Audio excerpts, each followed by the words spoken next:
Dear student, today we are going to discuss about the national income.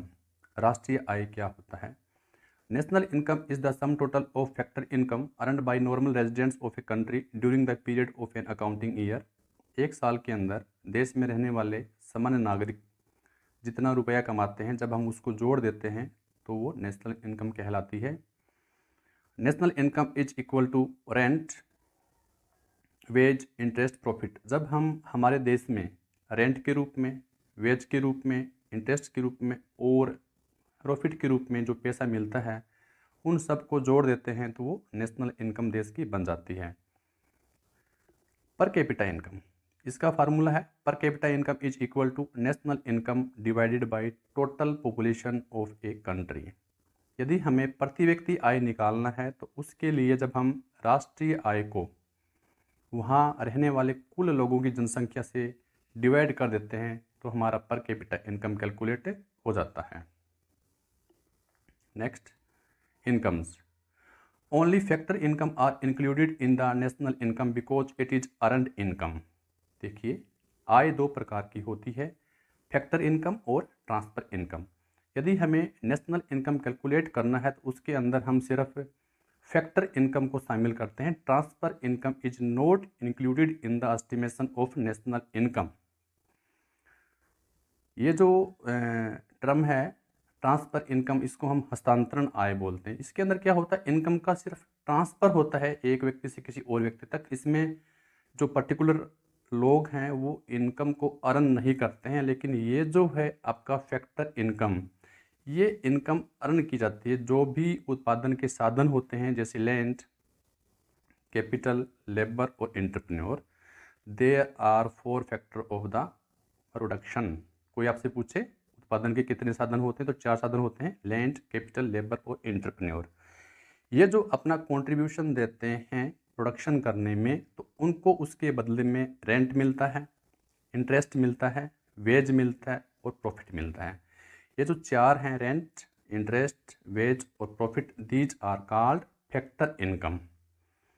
दूसरी तरफ बच्चों को जैसे स्कूल में स्कॉलरशिप मिलती है, एससी बच्चों को, एसटी बच्चों को, पीएच जो स्टूडेंट हैं उनको, या जो ओल्ड एज पेंशन मिलती है वो, या हमें कोई भी मुआवजा वगैरह मिलता है, डोनेशन मिलती है, या जो लॉटरी में हमें कोई भी मिलता है पैसा, तो इनको हमने अर्न नहीं किया है, ये हमें बाई सिचुएशन, बाई चांस मिला है, तो ये ट्रांसफर इनकम है। यदि हमें राष्ट्रीय आय का कैलकुलेशन करना है तो उसके अंदर हम इन ट्रांसफर इनकम को शामिल नहीं करेंगे, सिर्फ जो ये है रेंट के रूप में, इंटरेस्ट के रूप में, वेज के रूप में, प्रॉफिट के रूप में, इनको ही शामिल करेंगे।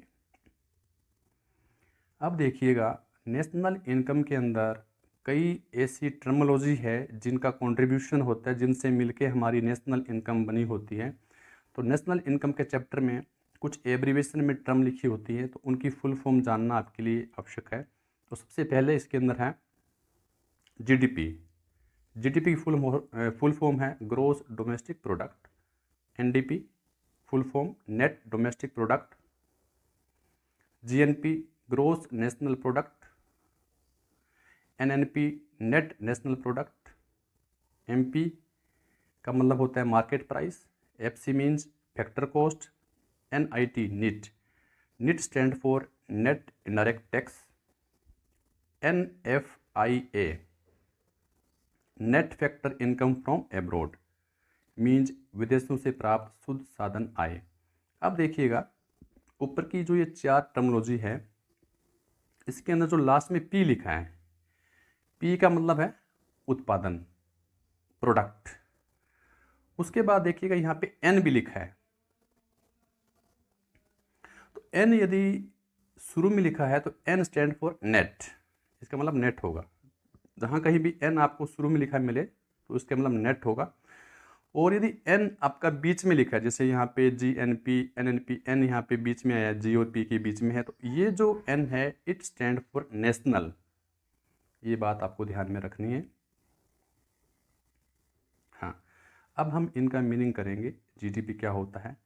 अब इसमें ये लिखा है GDP at market price, gross domestic product at market price. It is the market value of all final goods and services production within the domestic territory of a country during the period of 1 year. Means किसी भी देश में एक साल के दौरान जितनी भी अंतिम वस्तुओं और सेवाओं का उत्पादन होता है तो उसकी जो मार्केट वैल्यू होती है उसके जोड़ को हम जीडीपी एट मार्केट प्राइस बोलते हैं। इसका फार्मूला भी होता है GDP at MP is equal to quantity into price, Q into P. ऐसे भी हम कई बार जीडीपी का फार्मूला लिख देते हैं। अब देखिए आपने जीडीपी में क्या होगा, जितना भी वस्तुओं का उत्पादन होता है मार्केट में, अंतिम वस्तुएं और सेवाएं होनी चाहिए, उनकी मात्रा को उनका जो भी कीमत है उससे मल्टीप्लाई करके हम वैल्यू निकाल लेंगे तो वो कहलाएगा जीडीपी एट मार्केट प्राइस। उसके बाद यदि हम एनडीपी निकालना है, मीन्स नेट डोमेस्टिक प्रोडक्ट निकालना है मार्केट प्राइस पे, तो उसको निकालने के लिए जीडीपी जो आपने निकाला है यहाँ पे ऊपर ये जीडीपी एट मार्केट, इसमें से हम डेप्रिसिएशन को माइनस कर देते हैं। तो डेप्रिसिएशन क्या होता है, जब हम उत्पादन करते हैं तो हमारी मशीनों के अंदर नॉर्मल टीयर एंड वियर टूट फूट होती है, उसको हमें रिप्लेसमेंट करना पड़ता है, उनको हमें रिपेयर करवाना पड़ता है, तो उसमें जो खर्चा आता है उसको हम बोलते हैं डेप्रिसिएशन। तो आपने जो जीडीपी निकाला है मार्केट प्राइस पे, उसमें से जो भी उत्पादन करने के दौरान आपकी मशीनों में, टूल्स में, औजारों में जो भी टूट फूट हुई है उसके ऊपर आपने जो खर्चा किया है उस खर्चे को हम माइनस कर देते हैं, तो जीडीपी से वो आपका एनडीपी एट मार्केट प्राइस बन जाएगा। उसके बाद है एक और ध्यान रखना, जीडीपी जो मार्केट प्राइस होता है उसके अंदर डेप्रिसिएशन शामिल होता है, लेकिन एनडीपी है, एनडीपी के अंदर डेप्रिसिएशन शामिल नहीं होता क्योंकि हमें इसे माइनस करना पड़ता है। तो ये भी इनके बीच में मेन डिफरेंस है।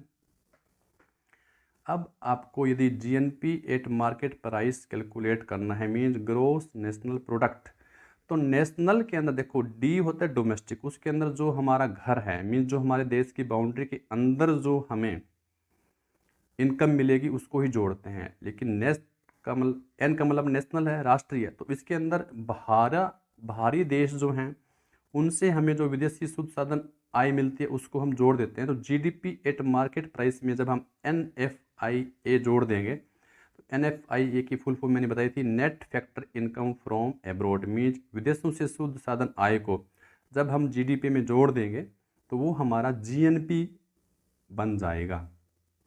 लास्ट टर्म है आपकी NNP eight market price, net national product at market price. जब हम जीएनपी में जब हम डेप्रिसिएशन माइनस कर देंगे तो आपका एनएनपी बच जाएगा। तो डेप्रिसिएशन मैंने पहले बताया था, डेप्रिसिएशन का मतलब होता है जब हम उत्पादन करते हैं तो उत्पादन के दौरान कुछ नॉर्मल टीयर एंड वियर, यदि हमारा मशीन आउटडेट हो गया तो उसको हमें रिप्लेस भी करना पड़ता है, कोई नई टेक्नोलॉजी भी उसके अंदर हमें इनपुट करनी पड़ती है, तो उस पर जितना भी खर्चा आएगा उसको हम डेप्रिसिएशन करते हैं, तो वो हमें इसमें से माइनस करेंगे तो हमारा NNP eight market price calculate हो जाएगा। अब देखिए वो चार टर्में थी आपकी मार्केट प्राइस पे। अब जो हम निकालेंगे जीडीपी, एनडीपी और जीएनपी और एनएनपी, ये सारे एफसी मीन्स फैक्टर कॉस्ट पे निकालेंगे, वो थी एमपी मीन्स मार्केट प्राइस। अब हम जो ये निकालेंगे इस पे निकालेंगे एफसी पे, एफसी की फुल फॉर्म है फैक्टर कॉस्ट।